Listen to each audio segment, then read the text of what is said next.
আসসালামু আলাইকুম।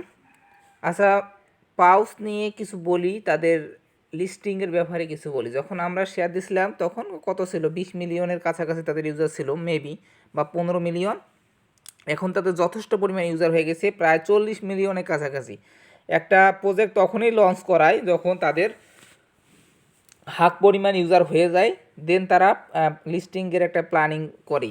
সেই অ্যাডপটা এখন শেষের পথে।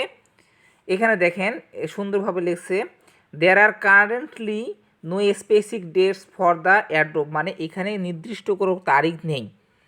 হ্যাঁ, অর টোকেন এক্সচেঞ্জ লিস্টিং, মানে কি টোকেন বিনিময়ের তালিকার জন্য বর্তমানে এই যে দেখেন, উইথ দ্য প্রজেক্ট গেইনিং সাস হাক মোমেন্টাম, মানে প্রচুর গতিতে কী করছে যেন, মানে ওদের যে প্রকল্পটা আছে এটা এত বড় গতিতে লাভ করার সাথে সাথে এই যে দেখেন, ইট ইজ মানে মানে এটা খুব অল্প সময়ের মধ্যে কিন্তু তাদের হাক পরিমাণ ইউজার তারা সংগ্রহ করছে।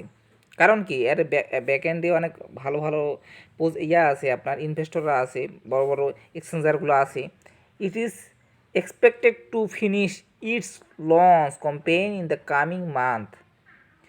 কামিং মান্থ মানে কি, আগামী মাসে এটা লঞ্চের, এই যে দেখেন এটি আগামী মাসগুলিতে লঞ্চের অভিযান শেষ করবে বলে আশা করা হচ্ছে আর কি। মানে কি, এটা আগামী মাসে, মানে আগামী যে মাসগুলো আসবে, কামিং মান্থস যেহেতু বলছে, মান্থ বললে তো এক মান্থ আমরা বুঝাইতাম, মানে ডিসেম্বর মাসকে, এবং কামিং মান্থস মানে ডিসেম্বর জানুয়ারির মধ্যে এটা লিস্টিংয়ের একটা কনফার্মেশন আসতেছে। 90% কনফার্ম ধরে রাখেন, ডিসেম্বর জানুয়ারির মধ্যে এটা লিস্টিং করে দিবে। হ্যাঁ, তো স্পষ্টভাবে বলে দিছে। তো ভাই আর বেশি সময় নাই, যা যা লিমিটেড টাস্কগুলো আসে ওগুলো করে নিয়ে ভালো পরিমাণে একটা টোকেন জেনারেট করতে পারবেন এবং ফিউচারে তা সেল দিতে পারবেন।